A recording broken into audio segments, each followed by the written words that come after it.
Hello everybody, my name is Gavin from GameSource.net, and before we get into the topic of this video, I just want to make it clear, yes, this is a commentary, and yes, I'm going to be doing more commentaries, probably in Halo, but it's going to span out to other games. I'm going to be releasing my commentary videos on Fridays, and then I'm going to be releasing my specialty videos on Mondays. Specialty videos can be like Halo Top 5, it can be a Look Ats, it can be hands-on videos. Those are going to be going up on Monday.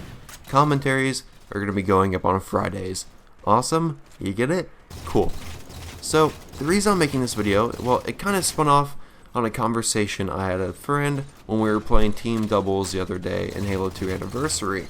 And before the match even started, me and my friend were just kind of shooting the shit, and we decided to talk about the fact that we feel like perfections are easier to get than they ever were before. I don't remember if it was specifically me who brought it up or if it was him, but we both kind of agreed that we felt like we got perfections a lot more than we ever did beforehand. Like, before Master Chief Collection came out, I only ever got 2 perfections, one in Halo 3 and one in Halo 4, and that's a career of me playing Halo my entire life since Halo CE had been out.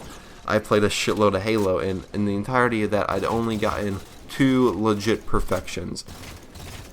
We were having this conversation, and we both agreed that before this, we had barely gotten any perfections, and it seems like after Master Chief Collection, we had gotten a lot of perfections. That match we were playing was team doubles on Warlord. We went 25-0, okay? We didn't even know what we were getting into. We were having this conversation saying, like, yeah, we know we're going to get a perfection this game. No, we just randomly had that conversation about perfections, and then literally both got a perfection that match. Well, I got the perfection, I got 15 kills, he got 10 kills, that's not really a perfection, but for the sake of the purpose of the fact that he didn't die, we got perfections. And in this video, I really want to talk about why I think it's easier to get perfections, and the reason I think it's easier to get perfections now than it ever was beforehand was when you and I think of like the good days of Halo, we're probably thinking Halo 3 Golden Age. We're thinking the Halo 2 days when the only FPS you could be playing on Xbox was Halo. Don't get me wrong, other stuff exists. Around Halo 3 there's always Perfect Dark Zero, and with Halo 2 I know a lot of people that played Unreal, but a majority of us, 90% of us, if we were playing a shooter on Xbox, it was Halo. We knew what we were doing. Fast forward to now, with the release of Master Chief Collection, there is an insane amount of FPS competition, the most popular being Call of Duty and Battlefield. And in Call of Duty, that's a game where the combat consists of you running into a room, the opponent running into a room, whoever shoots the other one first is the one to get the kill. That's how it goes. The reason I always loved Halo is because every single fight is kind of like a little dance. You're kind of fighting with advantages over disadvantages. You're not really running into shitty situations. You're trying to play it out almost like a game of chess. Every single 1v1 fight you get in, it's kind of like a game of chess, even if you don't think about it. I think a lot of people playing Halo nowadays aren't putting any thought into where they're running. They are running into situations for the sake of running. They see that red dot on their mini-map and they're going to run to it. I just want to get this point across in this video, how you can start getting more perfections, and if you're having trouble in Halo and you're new to Halo, how you can get better.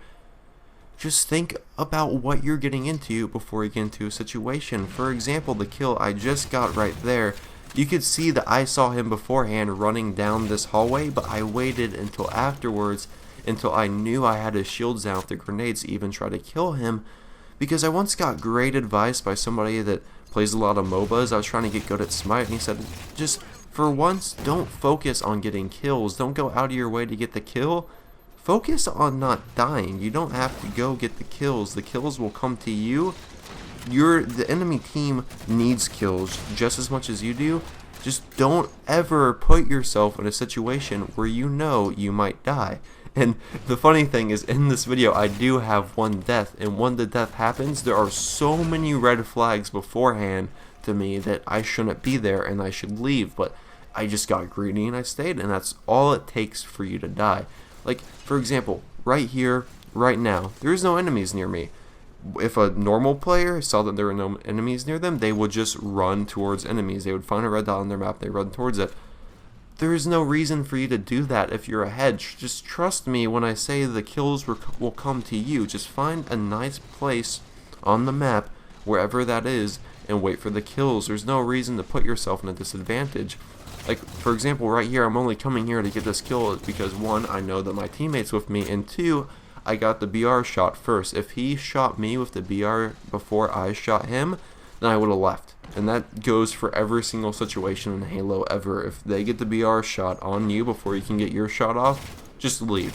Because you're probably going to die. You might not die, but you're most likely going to die. And that was all I really wanted to talk about this video, was the idea of placement and the fact that you really shouldn't be running around in Halo without a purpose. I also want to talk about the fact that this map, Skylines, it was originally a map pack map in Halo 4, and I just want to talk about how awesome I think this map is. A lot of people, when they think, oh, look at this stick, oh my god, look at that stick, that was fucking sexy, I forgot I got that. But with Skylines, a lot of people think the greatest thing about Halo 4 was Haven, and I just disagree. I think Skylines is probably the best 2v2, 4v4 map in all of Halo ever, and I know a lot of people out there don't like Halo 4 for a lot of reasons I can agree with. Oh, here's a situation where I die, by the way. Here's the end of the video. Let's just talk about this.